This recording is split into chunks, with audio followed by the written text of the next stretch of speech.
POV. I will wait for you tonight, Miss David. Pero yung itinasabi ng lalaking ito, iniwan kami ni Kuya dito sa living area para makapag-usap. Hindi ko alam kung anong pumapasok sa utak ni Kuya. Kailangan ba talagang ireto niya ako sa iba?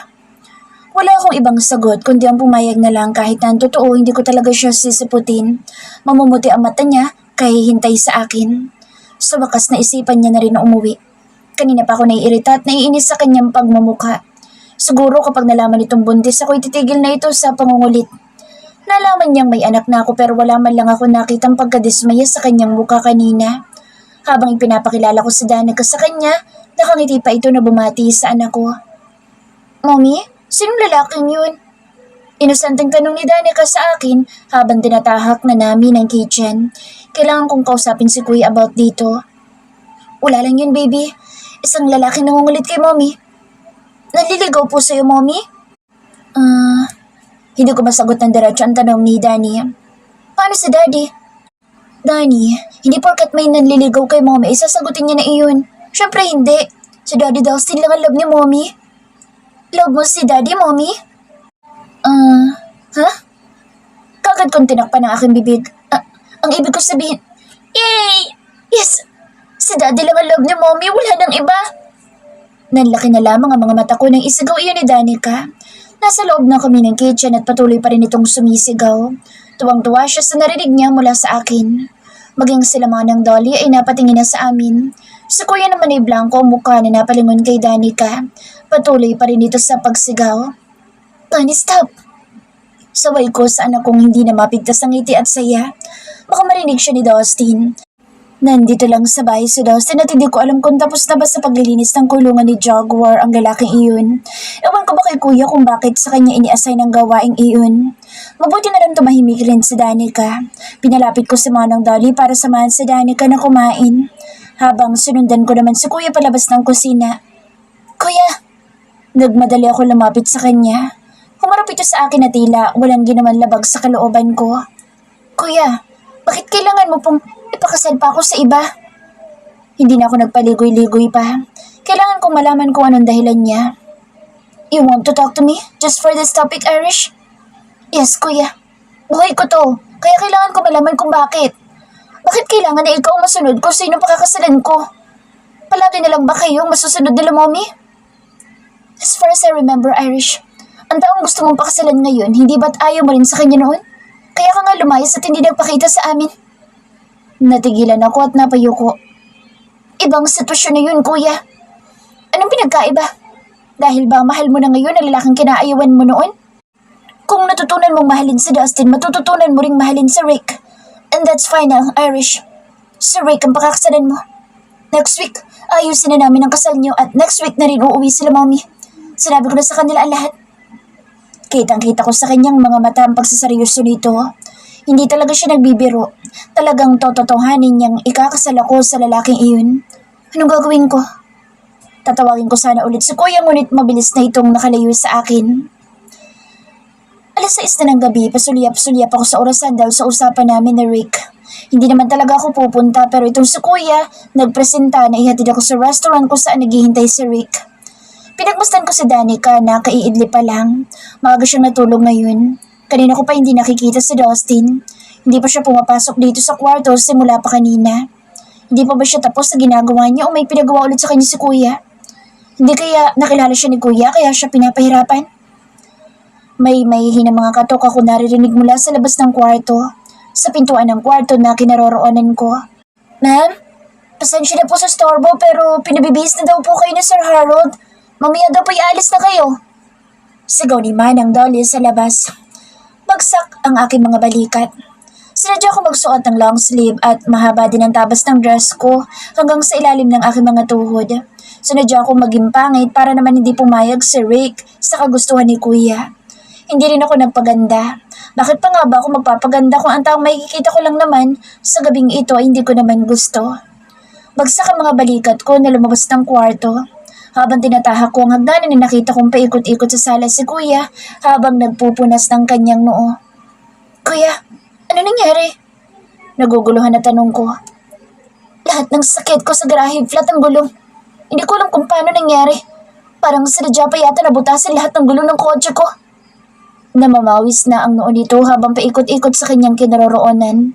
Minsan pa nga ipasulyap-sulyap ito sa wristwatch na tila may kung anong nag-bother sa kanya. Bihis na rin ito na tila merong pupuntahan. Pumasok agad sa isip ko si Dustin. Paano nangyaring butas lahat ng gulong ng kotse ni Kuya? Ngayon lang nangyari, ngayong nandito si Dustin. Hindi kaya siya ang may gawa? This is bullshit. Kanina pa naghihintay sa Elaine. Sa poong noon, sabi niya na parang hindi mapakali. Kailangan ko na mag-commute. Nagmamadali na tumaliko dito sa amin. Irish, natext mo si Ray na hindi matutuloy ang date niyo ngayon. Sabihin mo sa kanya nangyari. Kailangan ko na magmadali. Halos singal na sigaw ni Kuya. Hindi man lang nga lumingon dito sa amin. Dahil sa nangyari napangiti ako. Sa wakas hindi natuloy ang date namin ng Ray na iyon.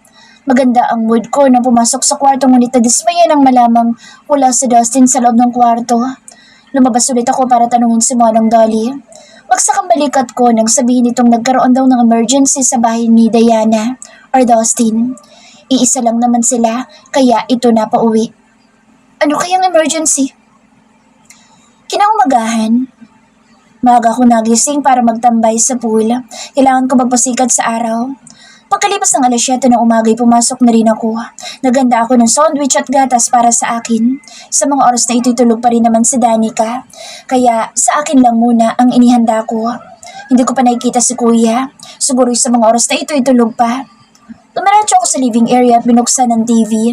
Nilapa ko sa table ang aking dalang breakfast. Pinaglipat-lipat ko ang channel hanggang sa mapadpad ako sa news.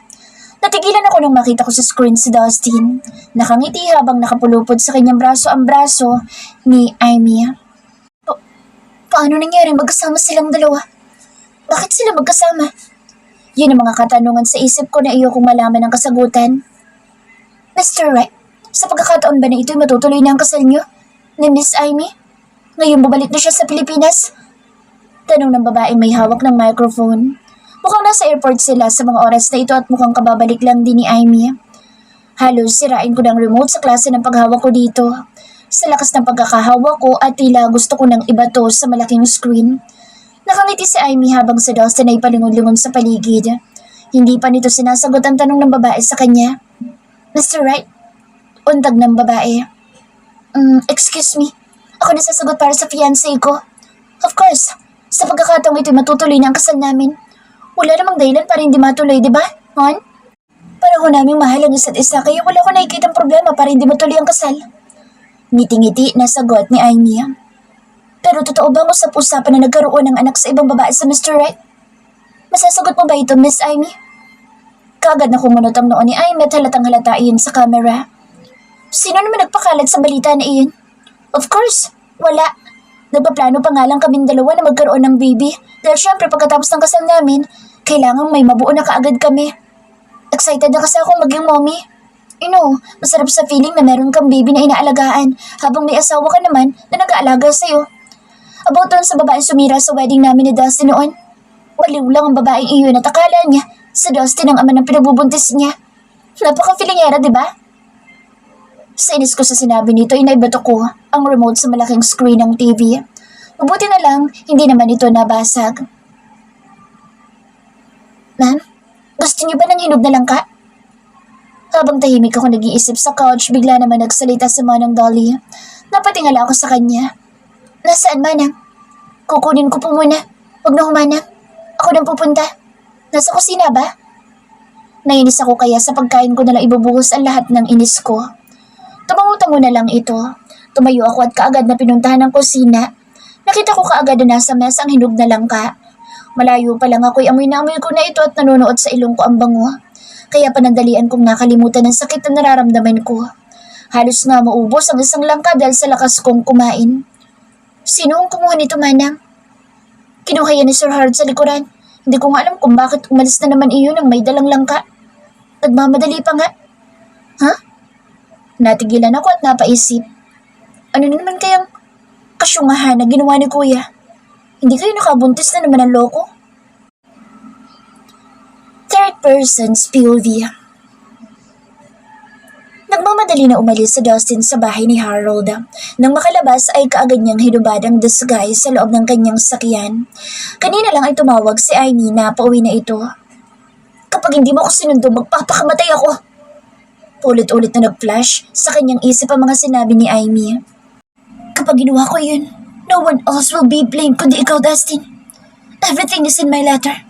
Before I kill myself, I will write everything and I will make sure that you will be the one to blame. For everything. Napapikit siya habang hawak ang manibela. Hindi naman niya papayagan na mangyari iyon. Kapag nangyari yun, magiging magulo ang lahat. Kakalat ang lahat sa media. Maging sa Irish ay masisisi ng lahat kapag nalaman ng mga taong si Irish ang dahilan kung bakit niya hiniwalayan si Amy. Shit! Malakas na hampas sa manibela ang ganyang ginawa bago binuhay ang makina. Sorry, Irish, but this is also for you. Bulong niya saka pinaharurot ang kotse. Pagdating sa airport, sinalubong siya ng ngiti ni Amy. Dustin! Yumakap ka agad ito sa kanya. Hindi man lang niya nagawang itulak ito dahil sa pagkabigla. Mabuti naman sinundo mo ko. Nakangiti na sabi ni Amy at tinampian siya ng halik sa labi na mas laro ikinabigla niya. Amy, wala sa usapan natin na gagawin mo ang lahat ng gusto mo. Nandito lang ako dahil lang sa pananakot mo. Hindi ko naman nahayaan na magpakamatay ka ng dahil lang sa akin. Bulong niya dito ngunit nakangiti pa rin ito. Ano ka ba? Kasama na sa pagsundo mo sa akin ang dahilan na mahal mo pa rin ako. Ngiti-ngiti na sabi ni Amy pagkatapos ay biglang may kumislap sa paligid. Doon niya napansin na pinapaligiran na pala sila ng media. Anong ibig sabihin nito, Amy?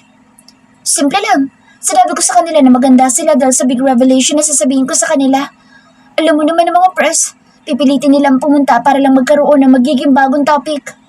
Ito ang pinakamagandang balita na magagawa nila. Pilyang umiti sa Amy at saka umarap sa mga press.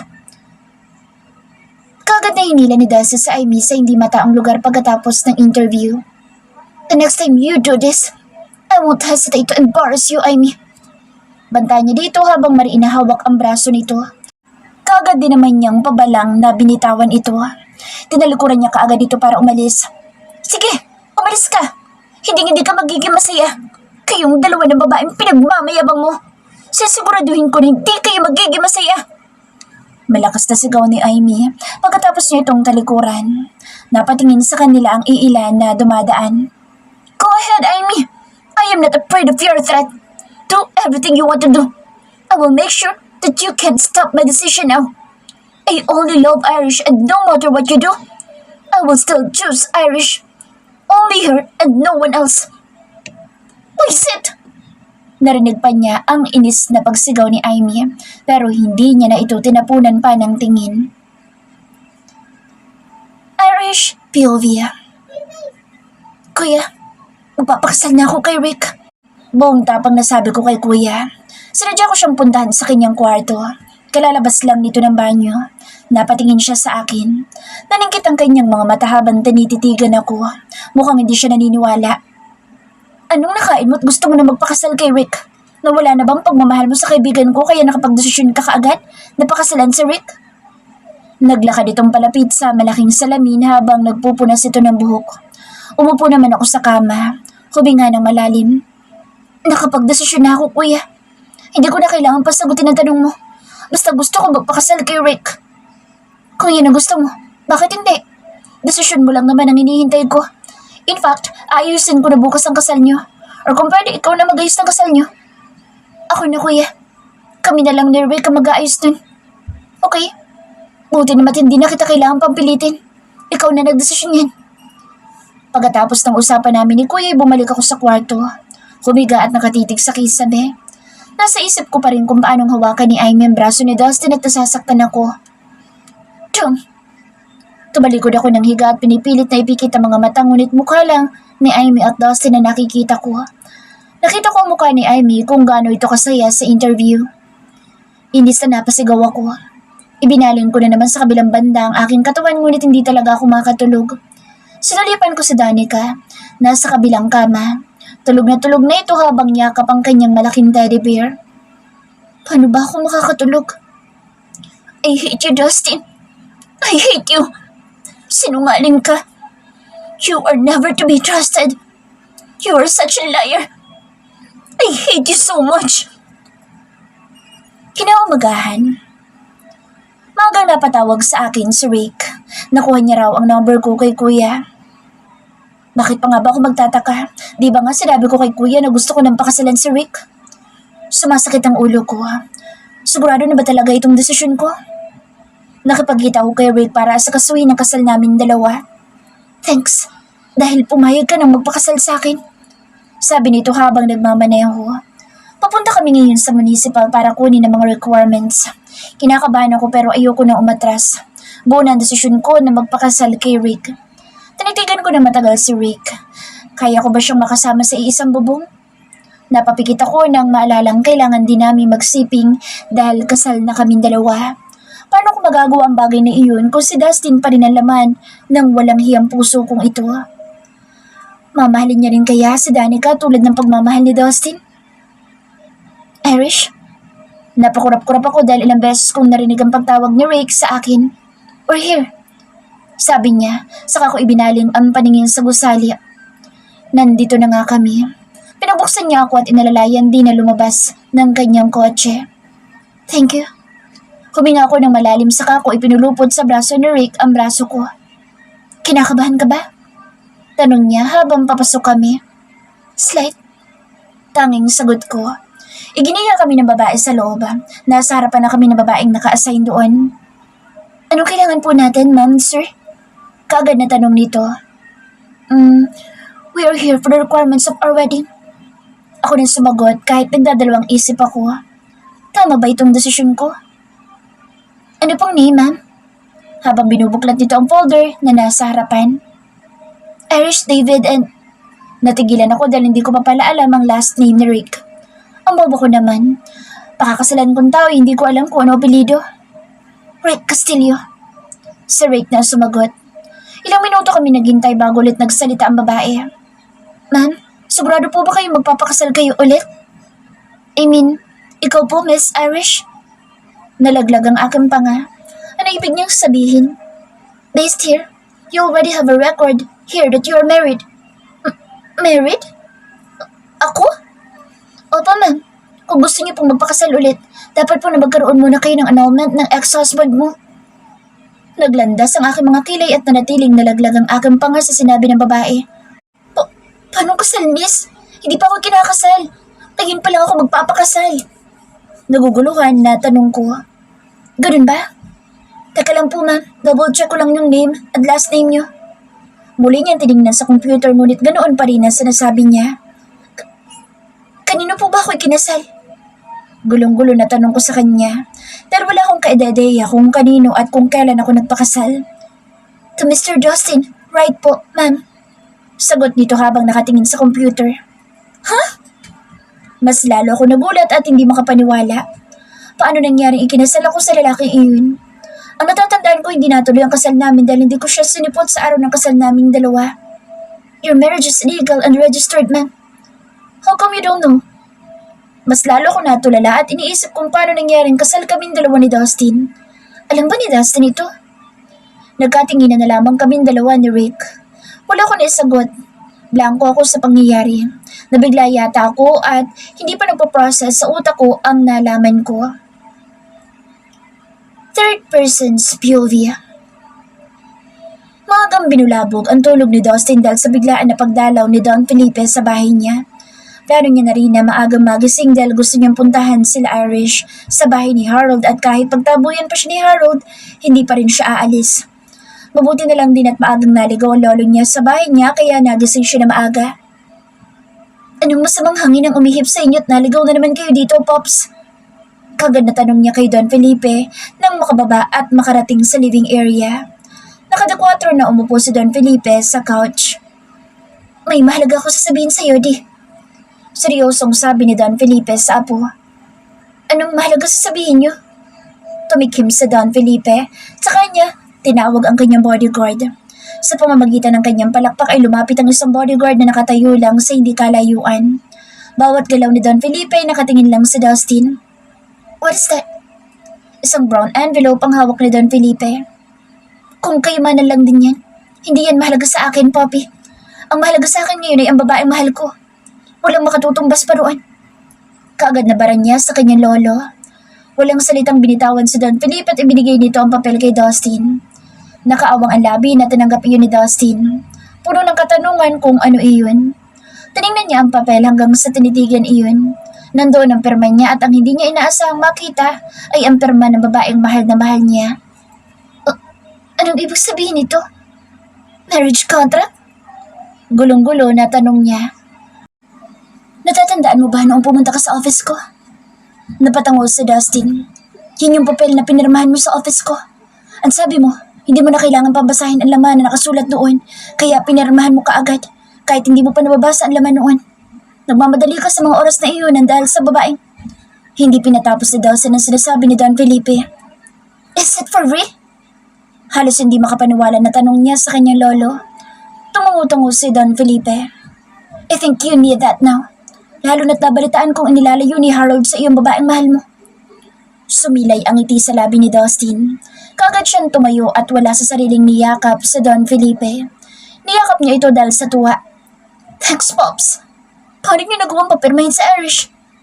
Hindi niya alam, son. Ang alam niya lang isang contract sa trabaho ang pinirmahan niya. Just like you. Hindi niya rin tinignan na nakasulat sa papel na iyan. Nagmamadali din siya noong araw na pinapipirmahan ko sa kanya iyan. Ibig sabihin may karapatan na akong bawiin siya? Tumangutango si Don Felipe. Go, son. I'm on your side. Paano niyo nagawa ang plano na ito? I mean, bakit niyo naisip to? Dahil naisip ko na noon pa na magagamit mo ang papel na iyan. Irish POV. Habang nakapark ang sasakyan ni Rick sa labas ng restaurant, hindi pa rin ako makapaniwalang kasal kaming dalawa ni Dustin. Hindi ko alam kung paano o kung kailan nangyari. Wala pa rin ako maisip kung paano nangyari iyon. Irish? Muli untag ni Rick. Natahimik ako dahil sa kakaisip. Napagdesisyon na lang namin na kumain ng lunch sa resto. I'm sorry, Rick. Kagad na hingi ko sa kanya ng pasensya. No, it's okay. The important thing is that you know that you're married. You can annul the marriage. I'll help you. Hinawakan niya ang kamay ko. Binawi ko ang kamay ko mula sa pagkakahawak niya. Oh, I'm sorry. Mabuti na lang at lumabas na rin siya. Pinagbuksan niya ako at inilalayan muli na lumabas. Thank you. You're welcome. Nabigla na lamang ako nang bigla niyang hapitin ang bewang ko. Let's go. Nakangiting sabi niya sa akin na ikinailang ko naman. Hindi ako sanay na may ibang humahapit sa bewang ko. Nasanay ako si Dustin ang gumagawa sa akin noon. Kaagad kong itinulak si Rick palayo sa akin. I'm sorry, Rick. Hindi ako sanay. Nakangawing sabi ko sa kanya. Oh, I'm sorry again. Kaagad naman nahingi niya ng pasensya. Ngumiti na lang ako sa kasabay na kami na pumasok sa loob ng resto. Sa dinami-rami ko makikita sa loob ng resto bakit si Sir Drake pa. Kasama isang magandang babae. Kadate niya? Napatanong na lamang ako sa sarili. Ayos ka lang? Napansin ni Rick ang pagkabalisa ko. Oo naman. Nalitaan ko siya. Nagpatuloy kami sa pagkain. Habang kumakain kami, pasimple ko sinusulyapan ang kinaroroonan nila Sir Drake. Alam ko nakita niya rin ako. Pagkatapos kumain ay lumabas na rin kami kaagad. Sa parking lot, bigla na lamang na may humintong kotse sa aming tabi. Parang nakikipaghubulan kung makapag-break sa aming harapan. Akala may kasali sa racing. Nung lumabas ito, ganoon na lang ang panlalaki ng mga mata ko nang makitang si Dustin pala ang sakay noon. Kaagad ko sinimangutan ito at tinalikuran. Tara na, Rick. Kaagad na yaya ko kay Rick. Binuksan ko ang kotse ni Rick para pumasok na sa loob, ngunit ganoon na lang ang pagkabigla ko nang may pumigil sa kamay ko. You're not going inside. Maotoridad na sabi nitong gunggong na Dustin na ito. Sino ba siya para pigilan ako? Buong tapang kong hinarap ito, gamit ang masama kong mga tingin. Sino ka naman para pagbawalan ako sa dapat kong gawin? Sa inis ko'y pinandilatan ko ito ng mga mata. Tila wala lang naman sa kanyang ginawa ko. Ngumiti pa nga ito. You wanna know what I am to you? Hinawakan niya ang braso ko. I'm the only handsome husband you have, Mrs. Wright. Napalunok ako sa sinabi niya. He knows? Teka nga, sino ka ba? Malakas na isidarado ni Rick ang kotse niya. Umikot siya para lapitan kami. Who are you? Nakakunot na tanong ni Rick habang taas nung ito na nakatingin kay Dustin. I don't need to introduce myself to you. I'm only talking to my wife. Huwag ka mga alam. Sagot naman itong si Kurimaw na Dustin. May dahilan ako para mangialam dahil akong kasama niya. Pakikipagbangayan ni Rick. Dustin, pwede ba umalis ka na? Inis na hinarap ko ito para matapos na ang pagbabangayan nilang dalawa. Hindi ako aalis hanggat nakikita kong kasama mo lalaking yan. Turo niya kay Rick. Ano ngayon kung kasama ko si Rick? Bakit ikaw? Kasama mo rin, di ba? Ang fiancé mong hilaw? Nakapamewang na sabi ko sa kanyang pagmumukha. Nakita mo? May mga mata naman siguro ako di para makita ko. Akala mo ba may tatago mong masaya ka habang nakapulupot ang braso ng fiancé mong hilaw sa braso mo? Kulang na lang itali niya yung braso niya sa braso mo. Ngayon, kakayaan mo na ba kami? Nakapamewang ko pa rin nasabi sa kanya. Sa inis ko, lumakas ang boses ko. Tinalikuran ko agad ito ngunit tinawakan niya na naman ang braso ko na nagpatigil sa akin. No, I won't let you go with that man, Irish. I have the right to stop you because you are my wife. I was surprised when he picked me up without my permission. I felt his arm on my ass.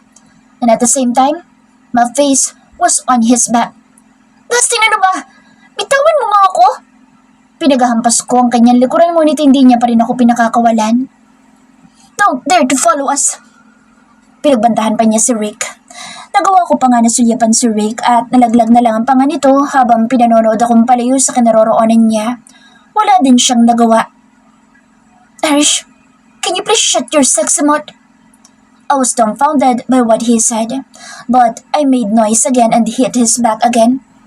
Bitawan mo, sabi ako eh! Inis na inis kong sigaw. Hanggang sa madala niya ako sa tapat ng kanyang kotse. Sa kanya ako binitawan. Pinagpagan ko kaagad ang suot ko na para bandirin-diri ako sa kanya. Ang kapal na mukha mo na hawakan ako habang inihawak mo rin yan sa hilaw mong fiancé. Say whatever you want to say, my beautiful wife. But you can change the fate that we are already married. I am your husband and you are my wife. Now get in. Mautoridad na utos niya sa akin. Ang kapal na mukha nito. Siya na nga may kasalanan, siya pang may gana mag-utos kung ano dapat kong gawin. Iyoko! Buong tapang nasagot ko sabay talikod sa kanya. Ngunit sumunod naman kaagad siya sa akin at hinigit ang braso ko. I said get in! Nagsalubong ang aming mga paningin. Nanunupok ang kanyang mga tingin na para bang gusto niya akong lapain. Sinabayan ko naman ito. Siya lang ba marunong magalit? Pagkatapos ng ginawa niya? Ang kapal na mukhang para utusan ako sa kung anong dapat kong gawin. Irish, get in the car before I drag you away. You probably won't let me do that to you. Sabi na nga ayoko, di ba? Hindi ka ba nakakaintindi? Inis na sigaw ko sa pagmumukha niya. Anong gusto mo? Sa lalaking yun ka sasakay? Turo niya sa di kalayuan na kinaroroonan ng kotse ni Rick. Kung kinakailangan, bakit ang hindi? Basta wag lang sa'yo naman loloko. Matalim ko siyang tiningnan. Nakapagsabayan ako sa matatalim niyang mga tingin sa akin. Huwag mong pilitin na gawin ko sa'yo ngayon ang nasa isip ko, Irish. Mariin na sabi niya. Gawin mo, Mr. Right. Gawin mo. Natigilan ako sa pagsasalita ko nang bigla niya na lang akong halikan. Tumigil ang paghinga ko sa pagkabigla. Pagkatapos ay bigla naman niya akong binuhat at perusahan ay pinasok sa loob ng kanyang kotse. Pagkababa niya sa akin ay isang malakas na hampas ang binigay ko sa kanya. Bakit mo ginawa yun? Inis na tanong ko sa kanya. I just followed your order, my beautiful wife. Now sit and relax. Or sleep while I'm driving. I don't want to hear your thrill voice. Maybe if I can stop myself, I'll do you right here on the road. Banta niya. I immediately shut my mouth. Scared? Ngumisi siya. Of course not.